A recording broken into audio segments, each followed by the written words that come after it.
Ji boys, look at the question number 9 now. Solution 11 time a plus b whole square minus 99 c square.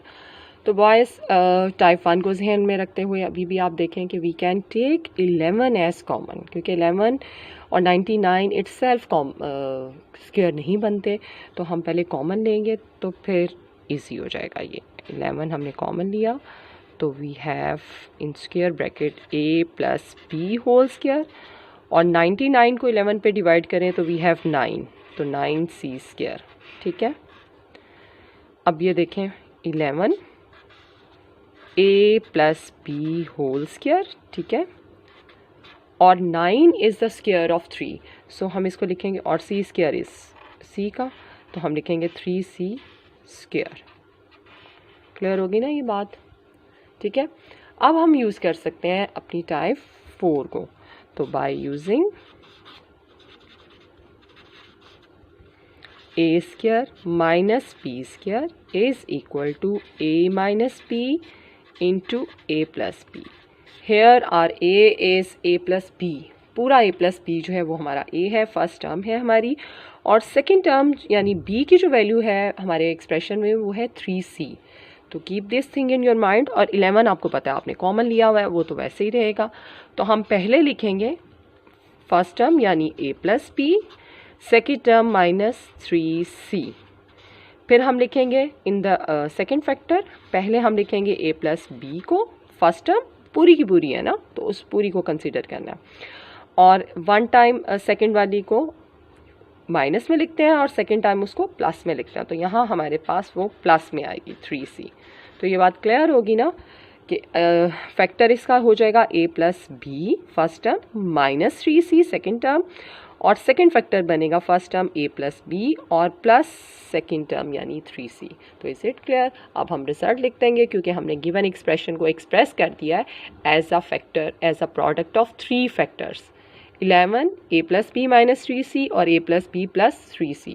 Result लिखकर ending line ये हमने लिख लिया इसका result. Hence factorization is 11 time a plus b minus 3c और a plus b plus 3c. Ending line. जी, next is question number 11. Expression is x minus 9 by 5 whole square.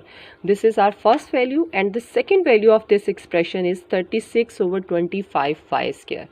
ठीक है, तो फर्स्ट वैल्यू तो ऑलरेडी स्क्वायर में है और कुछ कॉमन नहीं लिया जा सकता, दोनों डिफरेंट टर्म्स हैं, डिफरेंट वैल्यूज़ हैं उनमें, और फर्स्ट ऑलरेडी स्क्वायर में है. सेकंड का स्क्वायर कैसे होगा? 36 is the square of 6 and 25 is the square of 5 and y is the square of 5. सो हम इसको लिख लेंगे 6 by 5 y whole square.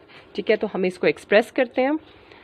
First is x minus 9 by 5 square minus, इसको हम लिखेंगे 6 by 5 और y स्क्वायर. समझ आ गई ना? 6 किसके लिए? 6 square is 36, 5 square is 25 and y square is y square. So इसको सेकेंड टर्म को हमने इसका स्क्वायर. जी, अब बाय यूजिंग आइडेंटिटी हम आइडेंटिटी यूज़ करेंगे. ये टाइप 4 है हमारी. a square minus b square is equal to a minus b into a plus b. ठीक है, तो अब first term a, here a is x minus 9 by 5. ठीक है, ये आपने जहन में रखना है. और b यानी सेकेंड टर्म जो है वो है 6 by 5y. तो वन टाइम दोनों को माइनस में लिखना है और वन टाइम प्लस में. तो पहले फर्स्ट टर्म बिल्कुल as it is x minus 9 by 5, और ये जो वैल्यू है इसमें ऐसे लिख देनी है 6 by 5y. ठीक है, ये वन टाइम माइनस में लिख दिया और वन टाइम आपने प्लस में लिखना है. x माइनस, सॉरी ये माइनस ही है ना, ये वैल्यू एज इट इज़ रहेगी x माइनस 9 by 5. ठीक है, और ये वैल्यू आप प्लस में लिखनी है 6 by 5y. ठीक है, तो ये हमने दोनों को प्रोडक्ट फॉर्म में एक्सप्रेस कर दिया. तो बॉयज़ इसमें कोई भी वैल्यू ऐसी सेम टर्म्स नहीं आ रही ब्रैकेट्स के अंदर कि और सिंप्लीफाई करना पड़े. सो यही हमारा आंसर है. Hence factorization is these two factors. तो ये हमारे क्वेश्चन नंबर 11 एंड हो गया. मूव टू नेक्स्ट क्वेश्चन है question number 13. 16 a plus B whole square minus 49 a minus B whole square. तो बॉयज़ लुक एट दिस कि कुछ 2 टर्म्स है हमारी, लेकिन कुछ कॉमन नहीं लिया जा सकता. 16 और 49 में से कुछ मल्टीपल कॉमन नहीं आ सकता, और a plus B whole square और a माइनस बी में से भी कॉमन नहीं ले सकते, और 16 इज़ द स्क्वायर ऑफ 4 और 49 इज़ द स्क्वायर ऑफ 7। सो हम इसको डायरेक्टली ही एक्सप्रेस कर लेंगे स्क्वायर में। ये 4 का स्क्वायर है, सो हम इसे लिखेंगे 4, स्क्वायर ब्रैकेट का सहारा लेना पड़ेगा because already we have parenthesis in the expression, और ये a प्लस बी, तो ये होल स्क्वायर आ गया। 4 का स्क्वायर 16 और a प्लस बी का square a plus B whole square, ठीक है। तो ये इस तरह से एक्सप्रेस कर दिया हमने। सेम आप सेकंड टर्म देखें तो 49 इज़ द स्क्वायर ऑफ 7, तो हम लिखेंगे 7a माइनस बी, चूँकि ये स्क्वायर में है तो इनका इकट्ठा स्क्वायर हम यूं ब्रैकेट के बाहर लिख देंगे। Is it clear? इस तरह से आपको इजी लगेगा। No first term is 4 time a plus B है, और सेकेंड टर्म जो है वो 7 टाइम a माइनस बी है, तो अंदर मल्टीप्लाई कर देते हैं ताकि जब हम इसे एक्सप्रेस करें तो इतना इशू ना आए। ये एक्चुअल में 4a प्लस 4b है इसका स्क्वायर, और सेकेंड टर्म एक्चुअल में क्या है 7a माइनस 7b का होल स्क्वायर, ठीक है। 7 को हमने मल्टीप्लाई कर दिया क्योंकि वो मल्टीप्लाई हो रहा था। Is it clear? अब हम अप्लाई कर सकते हैं इजीली अपनी टाइप 4। तो by using a square minus B square is equal to a minus B into a plus B, इसको यूज़ कर लेंगे डायरेक्टली। तो हमारे पास आएगी first term here the a value is 4a plus 4b, पूरी वैल्यू a है, and b value जो है वो पूरी ये वैल्यू है 7a माइनस 7b, ठीक है। तो बहुत एहतियात से एक दफ़ा दोनों के दरमियान माइनस का साइन आएगा और एक दफ़ा दोनों के दरमियान प्लस का साइन आएगा।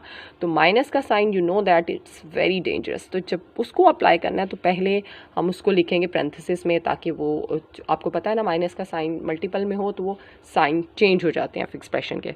तो हम पहले फर्स्ट टर्म लिखते हैं, स्क्वायर ब्रैकेट का भी सहारा लिखते हैं। First term is are 4a plus 4b, ठीक है ना। अब इसमें माइनस करनी है आपने सेकेंड टर्म, वो पूरी है 7a माइनस 7b, तो मैं एक पैरेंथेसिस का सहारा इसीलिए ले रही हूँ फॉर योर कन्वीनियंस, ठीक है। अब हम लिखेंगे, ये हो गया a माइनस बी फॉर्म, ठीक है। अब a प्लस बी लिखना है, तो पहले a वैल्यू है हमारे पास 4a प्लस 4b, ये है पूरी फर्स्ट टर्म, और प्लस सेकेंड टर्म वो है 7a माइनस 7b, ये ब्रैकेट क्लोज, और यहाँ हमने स्क्वायर ब्रैकेट भी लगा दी, ठीक हो गया। अब इसको सॉल्व कर लेते हैं बिकॉज एक्सप्रेशन में आपको a b b वैल्यूज़ एक जैसी नज़र आ रही हैं, तो लाइक टर्म्स हमेशा प्लस माइनस होती हों तो आप उसको सिंप्लीफाई ज़रूर करते हैं।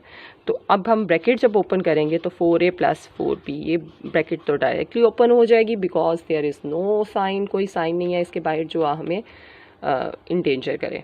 तो अब यहाँ माइनस का साइन है तो हम इसको लिखते हैं minus 7a minus minus plus 7b, ठीक है। तो ये ऐसे हो गया।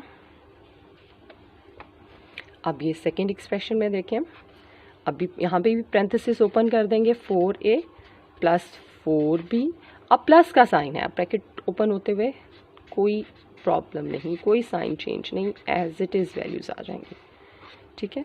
अब फर्स्ट एक्सप्रेशन में भी देखें लाइक टर्म्स हैं 4a और 7a, 4b और 7b, तो इनको सिंप्लीफाई ज़रूर करना है। तो अब हम इनको सिंप्लीफाई करते हैं जी। तो अब देखें 4a minus 7a is plus minus minus होता है और साइन हमेशा ग्रेटर का, so greater value is 7a, तो इसी का साइन आएगा, तो सो इसको लिखा जाएगा minus 3a।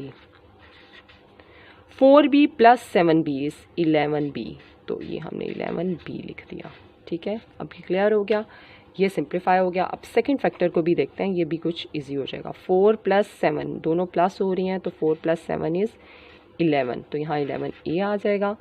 4b minus 7b, तो प्लस माइनस माइनस होता है, साइन ग्रेटर वैल्यू का यानी माइनस आएगा, तो ये 3b आ जाएगा, ठीक है। इस तरह से हमारे पास ये दो फैक्टर आ गए, एक माइनस 3a प्लस 11b और एक 11a माइनस 3b। अब हम इसका रिजल्ट लिख लेंगे, ये हमने रिजल्ट लिख लिया है। Factorisation is equal to minus 3a plus 11b और 11a minus 3b, two factors में गिवन एक्सप्रेशन जो है वो एक्सप्रेस हो गया। तो this is the answer of question number 13। Is it clear? Ending line लगा दें। Now move to next. ये है बेटा क्वेश्चन नंबर 15। तो क्वेश्चन नंबर 15 से 18 तक जितने क्वेश्चन है 4 क्वेश्चंस है, इनमें वेरिएबल इन्वॉल्व नहीं हो रहे, टोटली नंबर्स हैं। तो नंबर तो जब प्लस होंगे तो भी सॉल्व हो जाएगा, माइनस होंगे तब भी सॉल्व हो जाएंगे। तो ये सारे नंबर्स हैं यानी कांस्टेंट टर्म्स हैं जो कि आगे भी सिंप्लीफाई हो जाएंगी। तो अब देखें, first value square of 371, second value is the square of 129। तो डायरेक्टली हम क्या करेंगे, अप्लाई कर लेंगे अपना फोर्थ टाइप। तो by using a square minus b square is equal to a minus b into a plus b. So here a value is 371 and b value is 129. तो one time दोनों ने minus होना है, 371 minus 129 and the second time in दोनों ने plus होना है, 371 plus 129। Clear हो गया ना। वन टाइम हमने लिखा माइनस में और फिर प्लस में। अब इसको हम प्लस माइनस कर लेंगे, 371 में से 129 को माइनस करेंगे तो 371 माइनस 129 ये हमारे पास वैल्यू होगी 242। ओके, और ये प्रोडक्ट हो रही है मल्टीप्लिकेशन, ठीक है। तो 371 में प्लस करेंगे 129 तो ये वैल्यू हमारी 9 + 1 0 और 0 3 1 और कैरी है 5, तो ये 500 होगा। तो 242 इंटू 500, इन दोनों को जब मल्टीप्लाई करेंगे 5 से कर देंगे और फिर 2 0 एक्स्ट्रा लगा देंगे। तो जब हमने इसको मल्टीप्लाई करेंगे तो हमारा आंसर आ जाएगा 121 0 और 2 0 ये वाले, ठीक है। तो इस तरह से ये हमारे पास सिंगल आंसर आ गया। हैंस एवेल्यूएट करना था, इससे यहाँ पर हम लिखेंगे सोल्यूशन, चूँकि ये फैक्टराइजेशन नहीं है, ये हमने क्या फाइंड करना था, एवेल्यूएट करना था, सोल्यूशन निकालना था। तो 121,000 यानी 1,21,000 ये आंसर है इस गिवन एक्सप्रेशन का। Is it clear? ये है हमारा क्वेश्चन नंबर 17। अगेन आप देख रहे हैं कि इस क्वेश्चन के एक्सप्रेशन में कॉन्स्टेंट्स इन्वॉल्व हैं, तो हम न्यूमरेटर भी है और डिनोमिनेटर भी है। ये हमारे पास फ्रैक्शन है, तो न्यूमरेटर में अप्लाई होगी आइडेंटिटी, क्योंकि one value is the square minus second value is also the square of number, ठीक है। सो हम न्यूमरेटर पर अप्लाई कर रहे हैं ये identity bye using a square minus b square is equal to a minus b into a plus b. So here our a is 0.567 and b is 0.433, ठीक है। क्लियर हो गया। तो वन टाइम हम दोनों को माइनस में लिखेंगे, तो लिखेंगे 0.567 माइनस 0.433 और वन टाइम इन दोनों को प्लस में लिखेंगे, तो 0.567 प्लस 0.433। क्लियर हो गया। और डिनोमिनेटर वैल्यू जो है वो एज इट इज़ रहेगी, बिकॉज उसमें तो सिंगल वैल्यू है, आइडेंटिटी अप्लाई नहीं होगी। अब ये देखें, उसको मैंने ऐसे लिख दिया। ओके, अब आप गौर करें, in numerator we have a same value of denominator, denominator की सेम वैल्यू है। तो जो प्रोडक्ट में वैल्यूज होती हैं, ऊपर प्रोडक्ट है ना, प्रोडक्ट ऑफ टू टर्म्स है, तो ये पूरी वैल्यू इसके साथ कैंसिल हो जाएगी क्योंकि ये दोनों सेम वैल्यूज़ हैं, ठीक। तो हम डायरेक्टली इनको कैंसिल कर देंगे। ये नहीं कि पहले आप माइनस करके फिर कैंसिल करें, हम डायरेक्टली पूरा एक्सप्रेशन जो है वो कैंसिल कर सकते हैं। तो ये पूरा सेम वैल्यू और ये वैल्यू ये सेम है, इसको हमने कैंसिल कर दिया। अब सिर्फ हमारे पास ये वैल्यू रहेगी और इसको हम ऐड करेंगे,